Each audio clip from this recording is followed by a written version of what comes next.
Right, bit of an update on the David Brown 1490 project. As you can see, I've got the engine and everything quite stripped down. The all the tin works over there, radiator and everything. Managed to get the head off. When I was getting the head off, I had to take the turbo off and found that turbo was seized up completely where the water was going down the exhaust thing, so I had to get another turbo.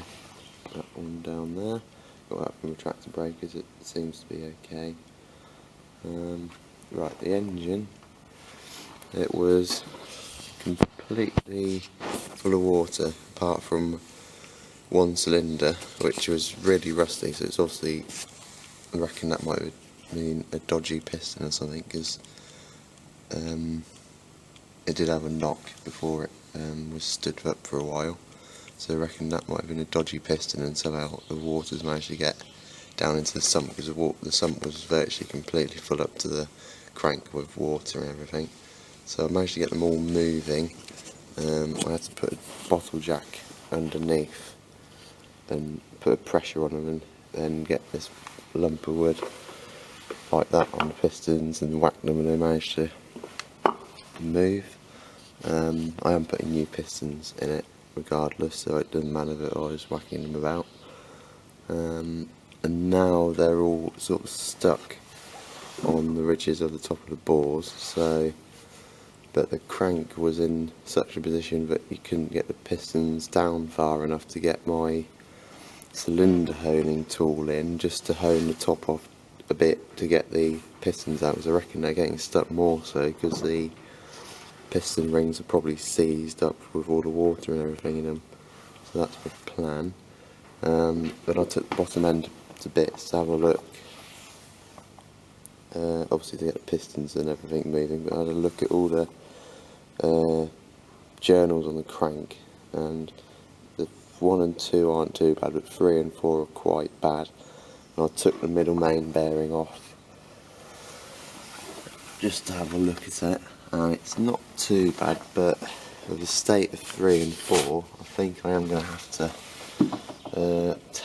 end up splitting the tractor and having the crank out and have it ground, and I'll probably have it bored out as well, just so it's a good thing, as the cylinders are quite corroded. And here you can see that's number 4, and number 3, it's got material we can't really see on here, but it's got the bearings picked up, and it's got material around the middle. I'll show you on the bearing itself. So that's number 3 bearing, and you can see that bit of material in the middle is on the crank itself, so it's quite bad. And number 4 is also quite badly scored, and 1 and 2, the bearings are sort of scored but are not too bad.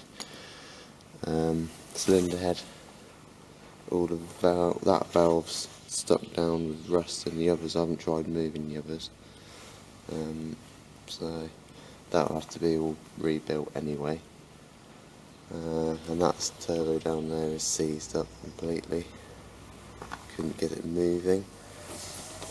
So yeah, so the next step is, I think I'm going to remove the cab, and it'll make it a lot easier to split the tractor. And I want the cab off anyway, because I really want stripping down and shot blasting, just to get rid of rust and everything, and weld bits here and there.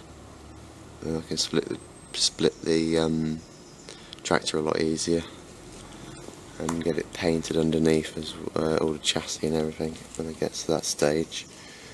So yeah, I think this engine has become how it is, or well, where it was before it was seized up from water, but it was knocking bad, and I think it was due to oil starvation, because the oil in the sump, well, I pulled the sump plug out, and obviously loads of water came out, loads of it, and then a bit of oil started trickling out, and real thick stuff started coming out, then it stopped, and I thought the sump was empty. Dropped the sump off, and the sump was still full to the top with like really thick, sludgy, greasy stuff. And I reckon that's probably what's happened to this engine. Is it's not been serviced for a long time, and it's just knackered the engine basically, and that might be part of the reason why that turbo's seized up, or it might just be due to the fact it had water down it. I'm not sure, but the air cleaner it only had the inner cleaner was still in it, but the outer one, just parts of it were there and parts of it were missing, and all the other bits of it were all down in here. So I don't think this tractor's been serviced for a very long time, and it's just taken its toll on the engine basically. So yeah, the oil pump strainer, that was completely, when I took that off, because I had to take the oil pump off to get that middle main bearing off, the oil pump strainer was completely rammed full of sludgy stuff, and there's no way that it would have been able to suck oil up. And I've got the sump and everything soaking in paraffin diesel stuff over here for about a week, just to try and solidify all the crap in it, and I'm soaking the oil pump in it as well. But I put the sump strainer in there as well, somewhere in there, yeah. And yeah, I put the strainer in there, scooped it up, and just, you know, with that running diesel, it should be absolutely pissing out of there, but it wasn't. It was just coming out the bolt hole. It wasn't actually coming through as sludge. So it's definitely, whether the fact it's had water in it has made the oil solidify quite a lot, I don't know, but yeah, it's not great anyway. So yeah, so the next step is just take the cab off.